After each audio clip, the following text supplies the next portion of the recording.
Say, for the sake of argument, you're an egg, that is, a trans person who hasn't realized you're trans yet, attending a debate class in high school.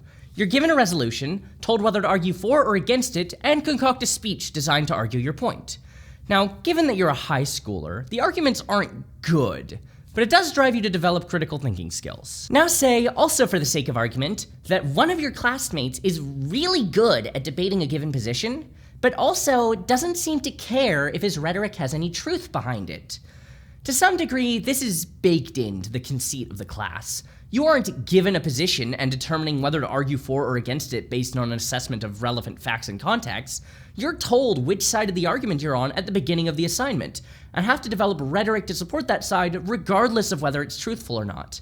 But your classmate is particularly good not at actually making good arguments, but at ridiculing his opponent's points.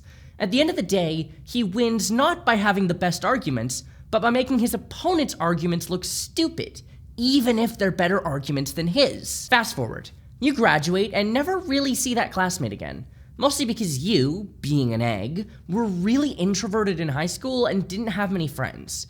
But he sticks in your mind. You start to see his rhetorical style everywhere, and so you deliberately seek out people who don't do that. You start to learn critical thinking skills, how to take apart an argument and actually understand it, and in so doing, gain a deeper understanding of why people believe the things they do. Your politics, which have always existed in a nebulous sort of liberal-minded space, born of spending most of your teenage years on 2014-era Tumblr, and resistance to the more conservative views of your classmates, start to shift leftward. Apropos of nothing, let's also say, for the sake of argument, that your egg cracks, you come out as a trans woman, and you decide you want to pivot your frankly mostly dead YouTube channel from gaming content to video essays.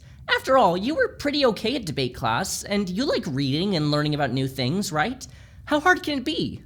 You make a kind of poorly researched video about how NFTs are bullshit that immediately gets upstaged by Dan Olson, then spend a year researching and filming a well-thought-out analysis on the complex relationship between Jewishness and the social construction of whiteness, where you don't look at the camera once the whole time. Let's also say you decide to piss off AI bros by deconstructing the myth that ChatGPT is sentient, then decide to dunk on Eliezer Yudkowsky just for fun, but that's not really relevant. Now let's say, purely for the sake of argument, that you make a video deconstructing bad arguments made by PragerU and how none of their claims about Judeo-Christian values are remotely based in actual Jewish custom or law.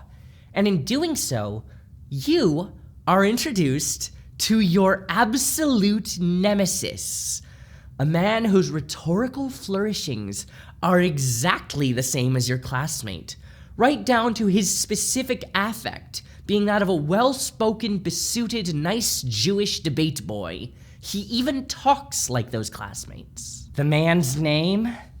Ben Shapiro. Ben's arguments are terrible. He champions far-right causes that are actively deleterious to his own existence as a Jewish person.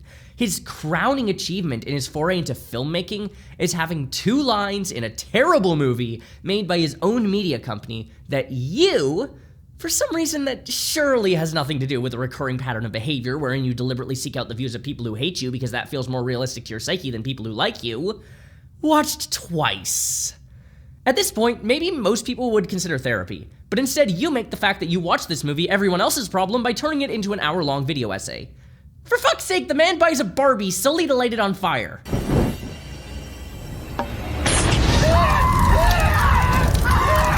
And yet, there is something about Ben that pulls at you. You find yourself drawn to his bullshit. Like a train wreck, you simply can't look away. He reminds you so much of that classmate you had in high school. Is it possible? Could it be? Well, no, actually. He's in his 40s and you're in your 20s.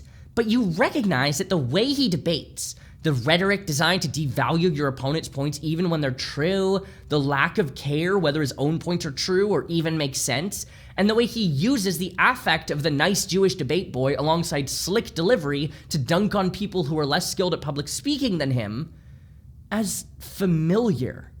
it becomes clear to you that at some point, you and he weren't so different. You were both nice Jewish boys who learned a specific style of debate, but you became a broke anarchist trans woman with a Ko-fi account linked in the description of this video, and he became a well-off neoconservative media personality who can't get his wife wet and lights Barbies on fire.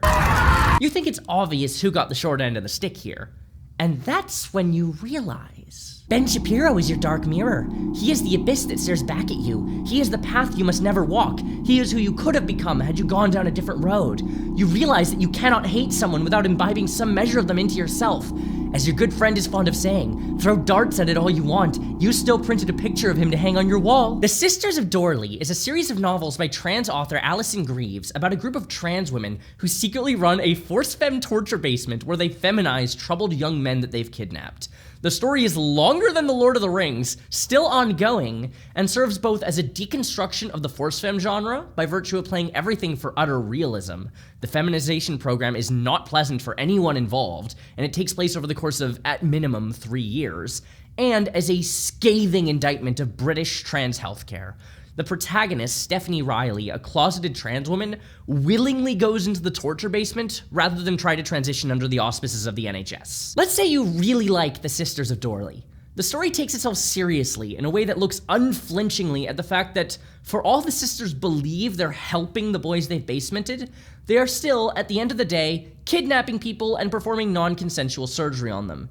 Each of the boys, and many of the girls, are given space to breathe, their characters explored, as it becomes clear that the story's true themes are about cycles of trauma and the way that victims inflict their trauma on new victims. The sisters are, both textually and allegorically, the trans community in a microcosm. Minus the whole kidnapping and feminizing thing.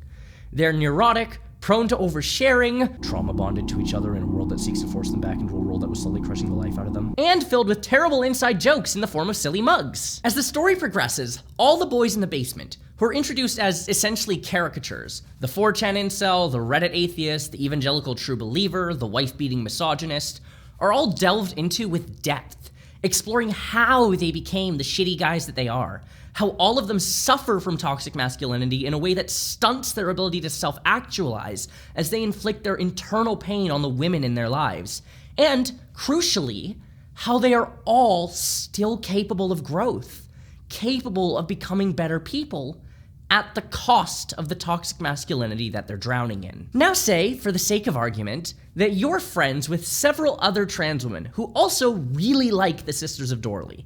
And let's say that you've got a whole lot of in-jokes about basementing shitty men and eggs. And let's say you start to wonder, what would it actually take to take a man drowning in toxic masculine expectations, a man steeped in misogyny and queerphobia, and guide him out of that place, with an entire patriarchal society beating the drum of what men should be, and more crucially, what they must not, under any circumstances, ever be? How do you even begin to counteract that? Okay, so being a man is simple, right? There's one rule: don't be a poof. We all know that, yeah? Steph most of all, probably, because she had to fake it, but that's just how it works. And it's easy, because everyone knows what a poof is, don't we? A fairy, a faggot. Stop saying slurs and make your point, Raph. Oh, yeah, soz. Getting a bit too into it. But look, we all know what a gay guy is like, yeah? And I don't mean the kind of gay guy we might know. I mean the gay guy we all trained ourselves not to be. We know how he walks, how he talks, how he sits. We know the kinds of things he likes. And we know that he's not really a guy. Not the way we were, whatever. He's like a girl, or worse, because girls have, redeeming qualities, and the guy we're so afraid of, he's got none. No good for anything. And we hate him because he could be a guy, right? If he was strong, like us, he could be a guy. Where are you going with this? Sorry, is this Phoenix right? Are you yelling, objection? I'm just talking. Jesus. Look, we've got this guy we're all trying not to be, and we think he's weak and stupid and womanly and gay, but not in a gay way, in a poofed way. Sorry, Dane, but it's true. So everything we do is evaluated against that guy. It's the one rule. Don't be him. And because we all know how that guy behaves, it's easy. In conclusion, am I saying we should Dorley basement Ben Shapiro? Yes, thanks for coming to my TED Talk.